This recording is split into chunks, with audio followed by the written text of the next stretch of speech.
உங்களுடைய ஆட்சி காலத்துல இதே மாதிரி போலீஸ் விசாரணையில 24 பேர் இறந்து போயிருக்கிறாங்க.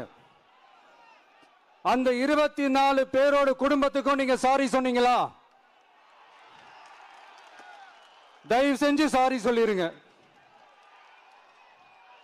அஜித் குமார் அவர்கள் குடும்பத்துக்கு நீங்க கொடுத்த நிவாரணம் மாதிரி இந்த 24 பேர் குடும்பத்துக்கும் நீங்க நிவாரணம் கொடுத்தீங்களா?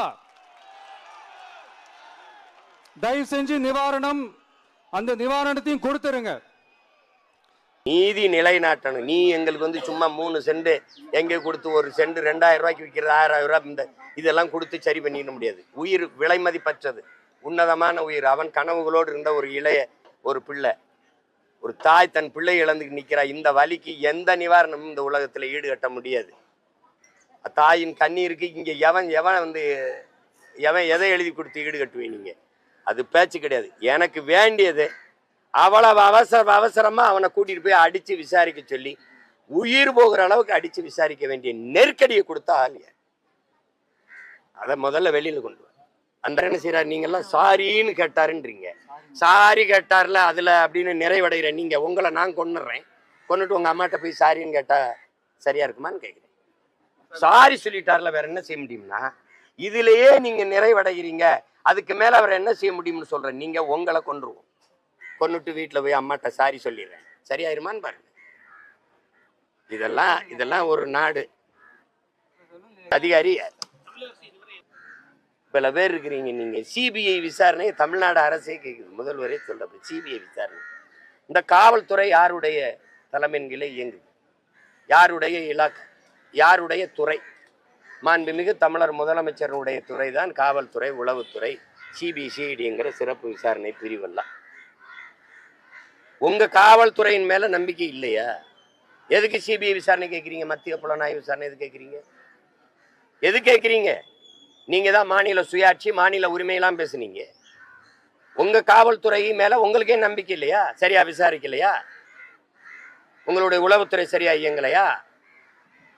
அது சரியில்லையா? சிபிசிஐடி உங்கள் கீழே இருக்கிற அந்த காவல் படை பிரிவு சரியில்லையா? அப்போ நீங்க ஒத்துக்கிறீங்களா? என்னுடைய காவல்துறை தோல்வி அடைஞ்சிருச்சுன்னு ஒத்துக்கிட்டா நீங்க தகுதி இழக்கிறீங்களா? அப்போ அந்த துறையை நிர்வகிக்கிற தகுதி இழக்கிறீங்களா? அப்ப பதவி விலகுவீங்களா? இது என்ன அர்த்தம்? அது குற்றம் வெளிப்படையா தெரியுது. குற்றம் எப்படி நிகழ்ந்ததுன்னு தெரியலன்னாதான் விசாரணை. 5 பேர் வந்திருக்கான், கூட்டிட்டு போய் அஜித்துங்கிற தம்பியை அடிச்சு கொண்டிருக்கான், குற்றம் தெரியுது. குற்றச்சாட்டு வந்து நகையை எடுத்துட்டாருங்கிறதான். நகையை நீங்க திருப்பி எடுக்க முடியல, ரெக்கவர் பண்ண முடியல, அப்படின்னா எடுக்கல. அப்போ பொய்யான குற்றச்சாட்டுக்கு நீ அடிச்சு கொண்டிருக்க. குற்றம் வெளிப்படையா தெரியுது நிகழ்ந்தது. அடிச்சிருக்காங்க, செத்துருக்காரு தெரியுது. அப்ப உத்தரவு பிறப்பிச்சவன் யாரு, எதனால இருந்தா அதான் நடவடிக்கை எடுக்கணும். இதுல என்ன விசாரிக்க வேண்டிய தேவை என்ன இருக்கு? இல்ல என்ன நடந்ததுன்னு யாருக்கு தெரியல? இங்க நிக்கிற யாருக்கா தெரியலையா விசாரிக்கிறதுக்கு? சொல்லுங்க. நீ நடவடிக்கை எடுக்காம காலங்கிறதுக்கு நீ ஏமாத்துற. சிபிசிஐடி இந்த காவல்துறை விசாரணையிலிருந்து சிபிஐக்கு மாத்திரம் விசாரணைங்கிறதே எங்களை ஏமாத்துறதுக்கு தானே ஒழிய இந்த மாத்தி இதுவரை சிபிஐ விசாரணையில நிரூபிக்கப்பட்ட நீதி, கொண்டு வரப்பட்ட காப்பாற்றப்பட்ட நீதி ஏதாவது சொல்லு.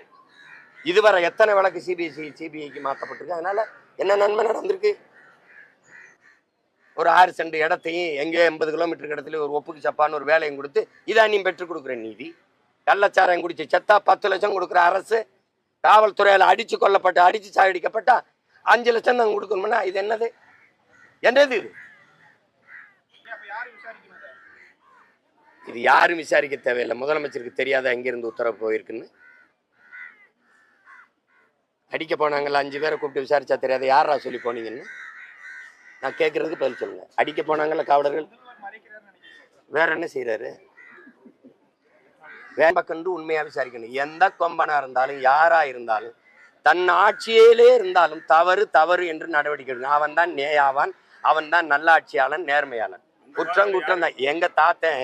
எங்க தாத்தன் காமராஜ் தன் பேரன் அவன் வந்து தன்னுடைய தங்கச்சி மகன் வந்து ஒரு கொலை வழக்கில் சம்மந்தப்படுறாரு அப்படின்னோடனே அம்மாவை கொல்லி வச்சுட்டு இருக்காரு. அப்போ வந்து ஜவஹரை கைது பண்ணியாச்சான்னு கேட்குறாருல. எப்படி கேட்குறாரு? ஜவஹரை கைது பண்ணியாச்சான்னு. யார்கிட்ட? எங்கள் ஐயா கக்கன்ட்டேன். ஐயா அது தங்கச்சி மகன், தங்கச்சி மகன்னா வெற்றிவேலா கக்கன். எப்படி சொல்றாரு? தங்கச்சி மகன்னா வெற்றிவேலா கக்கன்றப்பல. தங்கச்சி மகனா இருந்தாலும் குற்றவாளி தான். அப்படி நடவடிக்கை எடுக்கிற தலைவன் தான் தமிழ்நாட்டுக்கு தேவை. நீ குற்றவாளியை மறைச்சிட்டு ஒவ்வொரு கொலைகளையும் ஒவ்வொரு குற்ற சம்பவங்களையும் எவனே ஒருத்தனை காட்டி சாட்டி அப்படியே முடிச்சு விட்டு போயிடுறேன். தூத்துக்குடிக்கு துப்பாக்கி சூட்ல ஈடுபட்ட அத்தனை அதிகாரிகளும் பணி உயர்வு பெற்றிருக்கார்கள். பணி இடமாற்றம் செய்யப்பட்டு பணி உயர்வு பெற்று வேலை செஞ்சுக்கிட்டு இருக்காங்க. எந்த தண்டனையும் வழங்கப்படல. பேரம் பேசுறேன், என்ன தவறு வேணாலும் செய்யலாம், அதுக்கு பணத்தை கொடுத்து சரி பண்ணிடலாம்னு இருந்தால் அது நாடா இருக்குமா சுடுகாடா இருக்குமான்னு பாருங்க. இது ஒரு ஆட்சி முறைதானான்னு பாருங்க. ஒரு ஆட்சி முறைதானா அப்படின்னு பாருங்க.